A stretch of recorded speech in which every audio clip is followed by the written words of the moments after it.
नमो तस्स भगवतो अरहतो सम्मा सम्बुद्धस्स। उहाँ भगवान अरहत सम्यक सम्बुद्धलाई सादर नमस्कार। नमस्कार आदरणीय दर्शक महानुभावहरू। बुद्ध वचन संग्रही त्रिपिटक अन्तर्गत सूत्र पिटकको चौथो निकाय अंगुत्तर निकायको सिलसिलेवार चर्चा गर्ने क्रममा आज हामी 106औं एपिसोडमा आइपुगेका छौं र अंगुत्तर निकायमा भएका 11वटा निपातहरूमध्ये एकक दुक्क निपातहरूको चर्चा गर्ने क्रममा एकक निपात सकेर हामी दुक्क निपातमा छौं र दुक्क निपातमा पनि विभिन्न वर्गहरूमध्ये दोस्रो वर्ग अधिकरण वा गो भन्ने त्यसमा भएका 11वटा सूत्रको बारेमा गएका एपिसोडहरूमा हामीले चर्चा गर्यौं र आज हामी तेस्रो वर्ग जसलाई बाल वा गो भनेर भनिएको छ। बाल माने मूर्ख। यसमा मूर्खहरूको विषयमा बुद्धको भनाइ संग्रहित छन्। अब मूर्ख कसलाई भनिन्छ भन्ने विषयमा अलिकति म यहाँहरूको समय लिन चाहन्छु। भगवान बुद्धले मूर्ख कसरी चिन्ने र पण्डित अथवा बुझ्ने विद्वान कसरी चिन्ने भन्ने विषयमा बताउनु भएको एउटा उपदेश छ, एउटा गाथा छ, एउटा उहाँको भनाइ। यो मध्यम निकायमा बाल पण्डित सूत्र भनेर एउटा आइराखेको छ र त्यसमा पण्डितहरू चिन्ने अथवा विद्वानलाई चिन्ने कसरी र मूर्खलाई चिन्ने कसरी भनेर बुद्धले स्पष्टसँग बताउनु भएको छ। विद्वानलाई चिन्ने पनि 3वटा लक्षण छन् र मूर्खलाई चिन्ने पनि 3टा लक्षण छन् र त्यो लक्षण यदि उनीहरूसँग भएन भने तिनीहरूलाई मूर्ख भनेर कसरी चिन्ने र विद्वान भनेर कसरी चिन्ने भनेर यसरी बताइराख्नु भएको छ, जसलाई बाल पण्डित सूत्र भनेर भनिएको छ। र त्यसमा मूर्ख कसरी चिनिन्छ त, उसको लक्षण के हो त भन्दाखेरि 3टा कुराहरू बुद्धले बताउनु भएको छ। जस्तो चिन्तना गर्नु नपर्ने कुरा चिन्तना गर्छ, बोल्नु नपर्ने कुरा बोल्छ र गर्नु नपर्ने काम गर्छ। आदरणीय दर्शक महानुभावहरू, यसरी गर्नु नपर्ने काम, बोल्नु नपर्ने बोली र चिन्तन मनन गर्नु नपर्ने विचार, यो 3टा गर्ने व्यक्तिलाई मूर्ख भनेर चिनिन्छ, चिन्नुपर्छ। यदि यी 3टा लक्षणहरू भएन भने त्यसलाई मूर्ख भनेर कसरी चिन्ने रे? यसो भन्दै गर्दाखेरि धेरैलाई जिज्ञासा लाग्न सक्छ अथवा धेरैले आफूलाई निहाल्नेतिर विचार गर्न सकिन्छ। कारण कहीं मैले त्यस्तो कुरा गरेको त छैन कि, कहीं मैले त्यस्तो काम त गरेको छैन कि, कहीं मैले त्यस्तो बोलेको त छैन कि, र त्यसले गर्दाखेरि म मूर्ख पो ठहरिएन कि भन्ने धेरैलाई चासो हुन सक्छ। त्यसको ठिक उल्टो गर्नुपर्ने काम गरेको, बोल्नुपर्ने बोली बोलेको र चिन्तना गर्नुपर्ने चिन्तन गरेको, मनन गरेको, विचार गरेको यदि त्यस्तो छ भने त्यसलाई पण्डित अथवा विद्वान भनिन्छ। र यी 3टा लक्षण यदि छैन भने, देखिँदैन भने त्यो व्यक्तिलाई पण्डित अथवा विद्वान भनेर कसरी चिन्ने भनेर यसरी भनिराख्नु भएको मैले अलिकति दोहोर्याएँ। अब यसरी यो बालवर्ग अथवा मूर्ख वर्गमा बुद्धले मूर्ख कति प्रकारका हुन्छन् र तिनीहरूलाई किन मूर्ख भनिन्छ भन्ने कुराहरूको बारेमा बताइराख्नु भएको छ। र यो बालवर्गमा पनि 11वटा सूत्रहरू नै छन् र पहिलो सूत्रमा बुद्धले भन्नुहुन्छ, भिक्षुहरू हो 2 प्रकारका मूर्खहरू छन्। कस्ता त?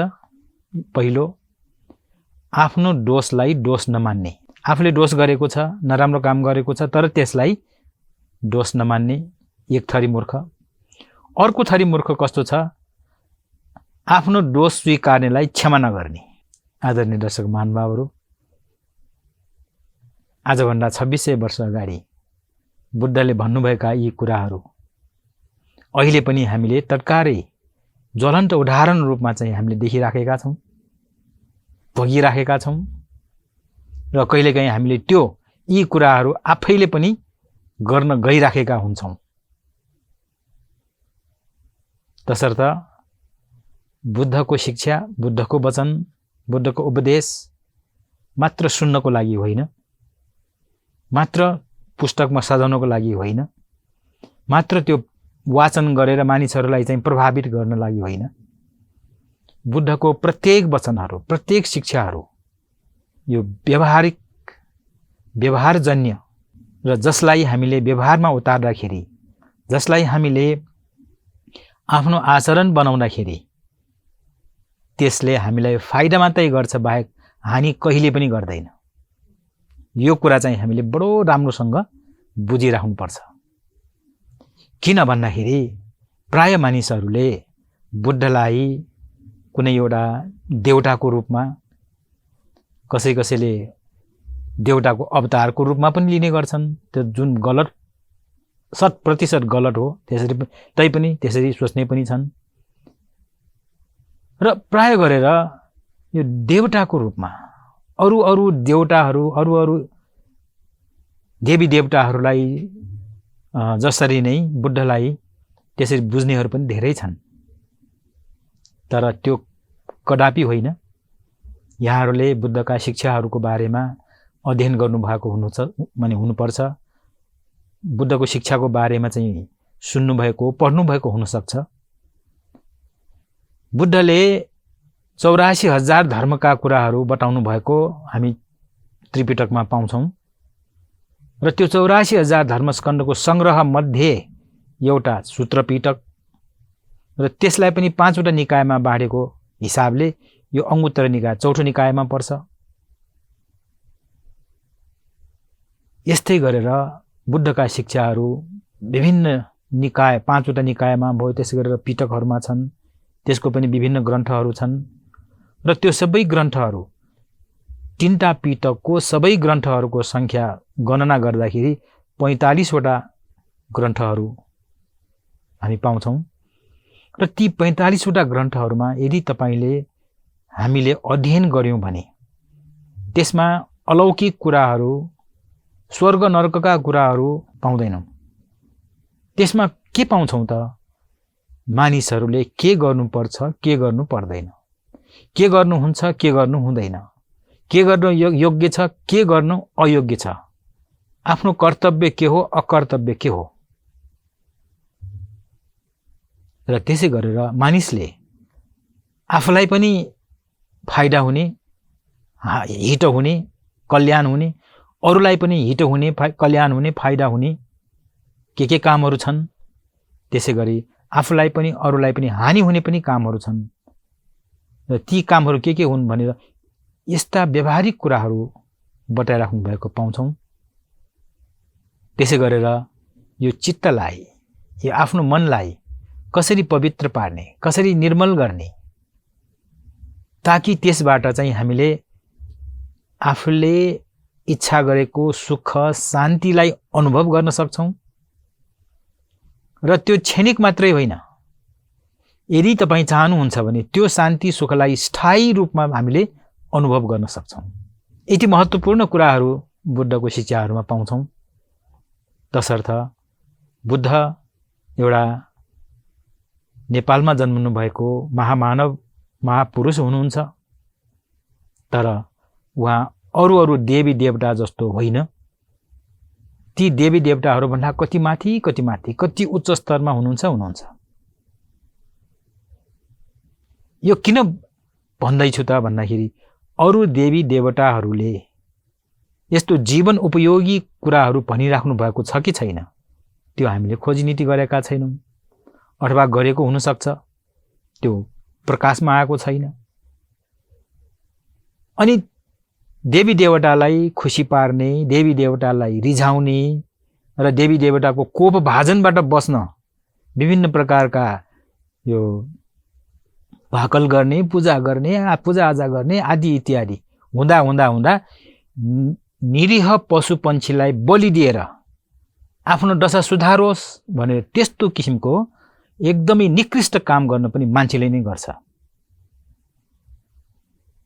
तसर्थ दर्शक महानुभावहरू, त्यस्ता कसैलाई पनि हानि नहुने, कसैलाई पनि दुःख दिन नहुने भन्ने सन्देश बुद्धको शिक्षामा पाउँछौँ। तसर्थ बुद्ध मात्र देवता, मात्र दार्शनिक, मात्र एकजना महापुरुष भनेर मात्रै हामीले जानिराख्यौँ, चिनिराख्यौँ भने हामी चाहिँ ढोकामा हुन्छौँ। उहाँले के भन्नुभएको छ त? उहाँले समाजलाई के दिनुभयो त? उहाँले यो विश्वलाई के दिनुभयो त? यो अन्तर्राष्ट्रिय जगतलाई चाहिँ सुख शान्ति दिने कामहरू के उहाँले चाहिँ भन्नुभएको छ त? उहाँले भनेर मात्रै हैन, आफैले उदाहरण भएर आफैले गरेर देखाउनु भएको छ। त्यसकारण बुद्धलाई यथावादी तथाकारी, यथावादी जस्तो भन्नुहुन्छ तथाकारी त्यस्तै गर्नुहुन्छ। यथाकारी तथावादी, यथाकारी जस्तो गर्नुहुन्छ तथावादी त्यस्तै भन्नुहुन्छ।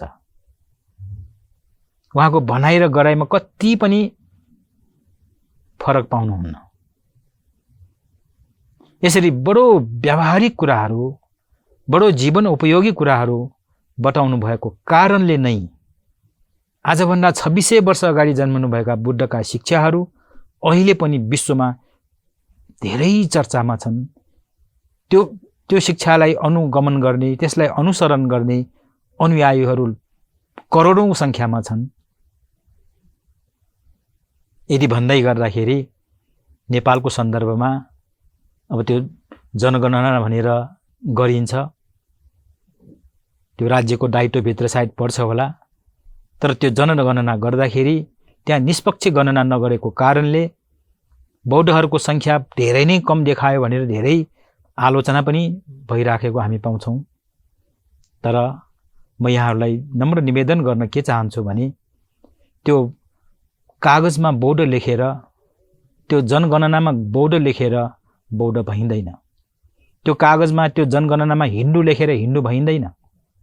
जबसम्म आफ्नो आचरण त्यो अनुसारले गरिँदैन, उसले जेसुकै नाम राख्नुस्, जेसुकै त्यो विशेषण राख्नुस्, कुनै प्रयोजनको हुँदैन।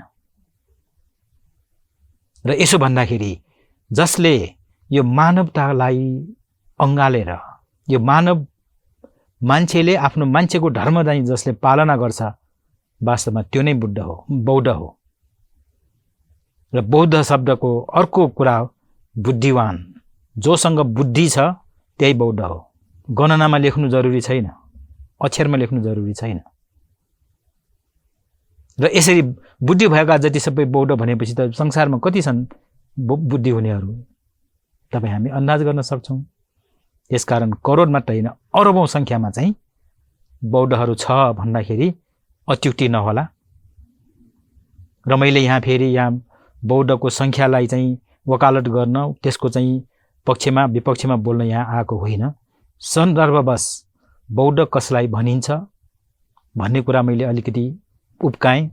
र त्यो बुद्धको शिक्षालाई हामीले किन सुन्नुपर्छ, त्यो शिक्षालाई किन अवलम्बन गर्नुपर्छ र त्यो शिक्षालाई किन व्यवहारमा उतार्नुपर्छ भन्ने कुरातिर जानुको लागि यी भनाइहरूलाई हामीले सुन्यौँ भने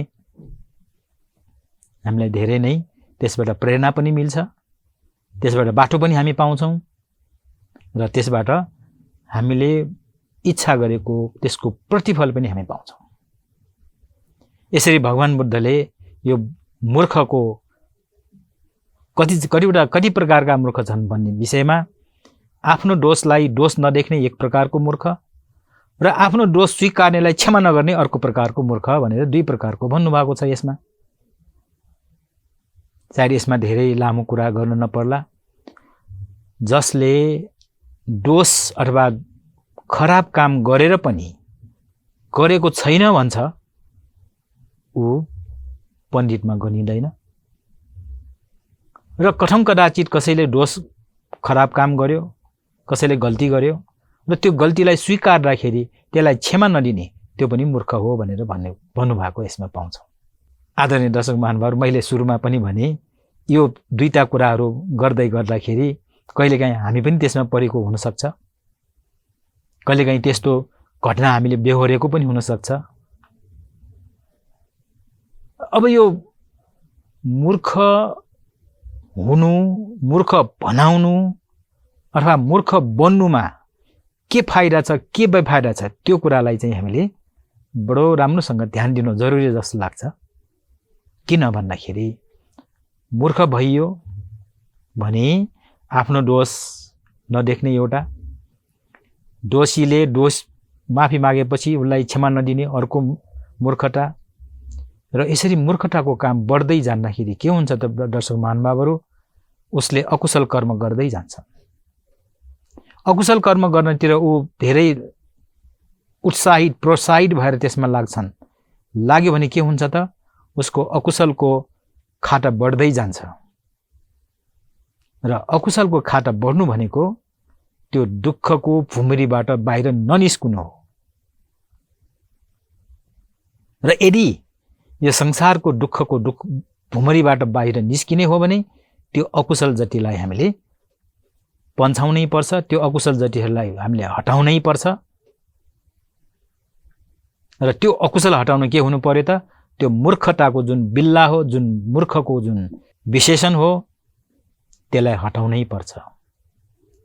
यसरी सतर्क गराउनको लागि भगवान बुद्धले यो मूर्खको यो उदाहरणहरू दिनुभएको। यसमा अन्यथा नलिउँ। बुद्धले सबैलाई मूर्ख भन्ने जस्तो चाहिँ कुरा गरेर सबैलाई चाहिँ आफू चाहिँ सुपेरियर, अरू सबै इन्फेरियर, खराब छ भनेर भन्न खोजेको कदापि होइन। उहाँले यी कुराहरू किन भन्नुभयो त भन्दाखेरि बडो करुणापूर्वक, बडो मैत्रीपूर्वक मानिसहरूले गल्ती नगरून्। र गल्ती गरेपछि त्यसबाट चाहिँ अकुशल कमाइन्छ। र अकुशल कमाइसकेपछि त्यहाँबाट राम्रो हुन्छ भनेर चिताउनै पर्दैन।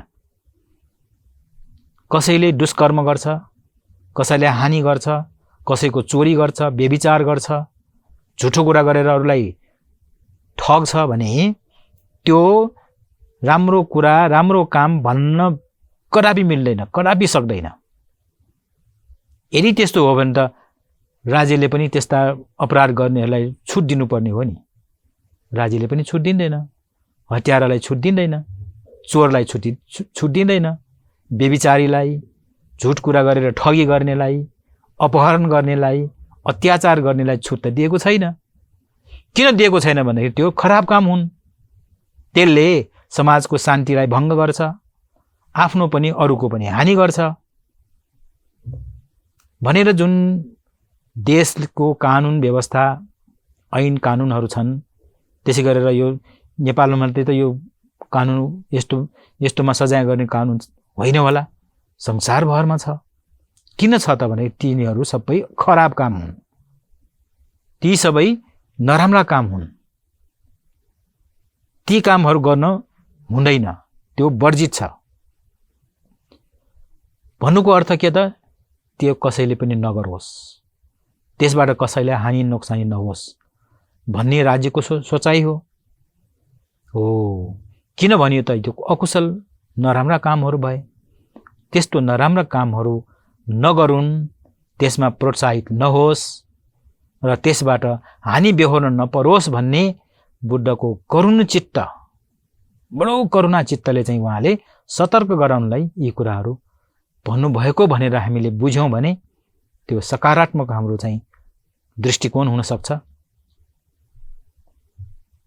र यसरी मूर्खको यसरी दुई प्रकारको मूर्खहरू बताइसक्नु भएपछि उहाँले सँगसँगै पण्डितको पनि दुई प्रकारको पण्डितको पनि उदाहरण दिनुभयो। कस्तो त, एउटा एक प्रकारको पण्डित आफ्नो दोषलाई दोष मान्ने। यहाँ पण्डित भनेर फेरि कुनै पदवी पाएको पण्डितलाई भन्न खोजेको होइन। यो पण्डित भनेको जान्ने बुझ्ने विज्ञ, विद्वान, जसले आफूले के गर्नुपर्छ के गर्नु पर्दैन भन्ने थाहा छ। अघि मूर्खको लक्षणमा चिन्तना गर्नु नपर्ने चिन्तना गर्ने, बोल्नु नपर्ने बोल्ने, गर्नु नपर्ने काम गर्नेलाई मूर्खको चिन्ह भनिन्छ भने पण्डितको चिन्ह के त? गर्नुपर्ने काम गर्ने, बोल्नुपर्ने कुरा बोल्ने र चिन्तन मनन गर्नुपर्ने चिन्तन मनन गर्नेलाई पण्डित भनिन्छ। मैले अघि निवेदन गरेँ। र यसरी आफूलाई पनि भलो हुने, अरूलाई पनि भलो हुने, अथवा आफूलाई पनि हानि नहुने, अरूलाई पनि हानि नहुने कुराहरू जसले सोच्छ, गर्छ, बोल्छ, त्यस्तोलाई विज्ञ, पण्डित, विद्वान जुन नाम दिए पनि मिल्छ। त्यसमा अघि भने जस्तै त्यो कुनै पद जोड्ने कुरा होइन। यहाँ पण्डित भन्दैमा पण्डित फलानु फलानु भनेर नाम लेखेको पण्डित भन्न खोजेको होइन, जसले त्यो विषयमा राम्रो जानकारी राख्छ, जो विज्ञ छ, जसले अरूको अहित चिताउँदैन। यसरी आफ्नो दोषलाई दोष मान्ने एक प्रकारको पण्डित हुन्छ भने आफ्नो दोष स्वीकार्नेलाई क्षमा दिने अर्को प्रकारको पण्डित हुन्छ। यसरी दुई प्रकारको पण्डितको विषयमा भन्नुभएको। यसरी मूर्ख पनि दुई प्रकारको, पण्डित पनि दुई प्रकारको, र त्यसको साथै मूर्ख र पण्डित दुई प्रकारको विपरीत स्वभावको। यसरी दुईटा कुराहरू मिलाएर दुईटा कुराहरू संग्रह गरेर राखेको कारणले नै यो ग्रन्थलाई डुकन्निपाट भनेर भनिएको।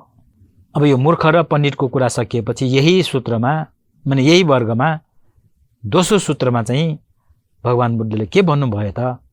हे भिक्षुहरू हो, यी दुईजनाले तथागतलाई, तथागत माने बुद्धलाई मिथ्या आरोप लगाउँछन्। हेर्नुहोस् है, एउटा दुष्ट र द्वेषी र अर्को अबुझ श्रद्धावान।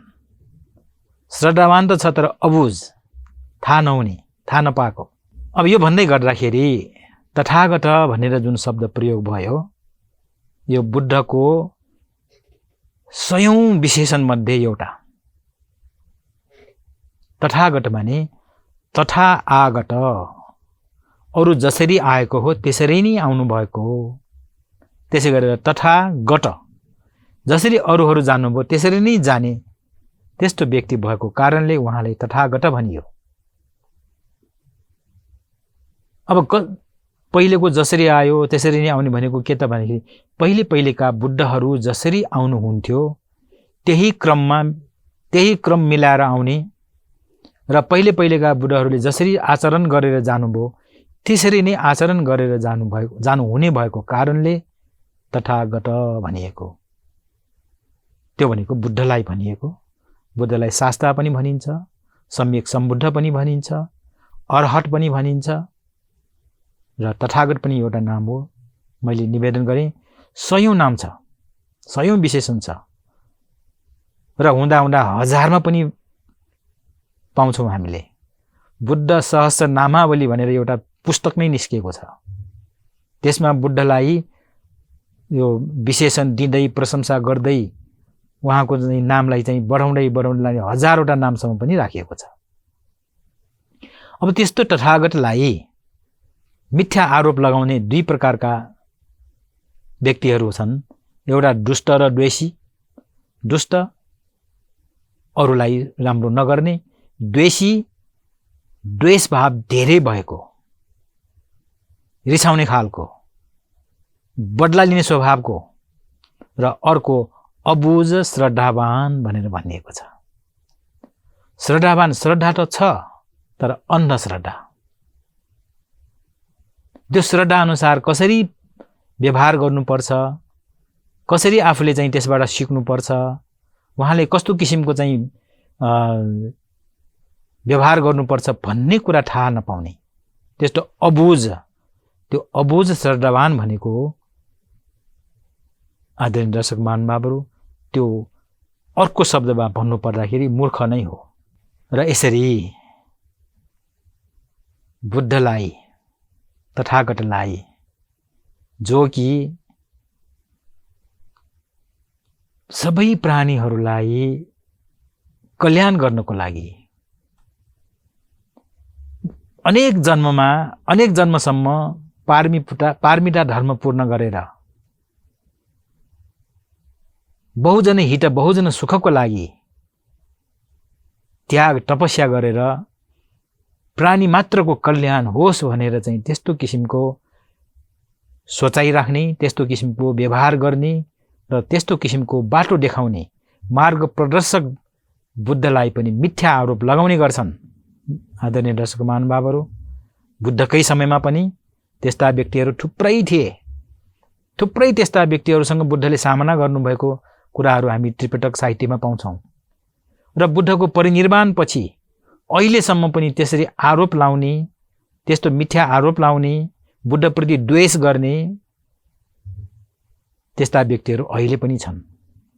र त्यसै गरेर अन्धश्रद्धा राख्नेहरू पनि थुप्रै छन्। बुद्धको नाममा अन्धश्रद्धा राखेर अन्ध भक्ति देखाएर आफ्नो जीवन त्यसै खेर फालिराखेका मानिसहरू धेरै छन्।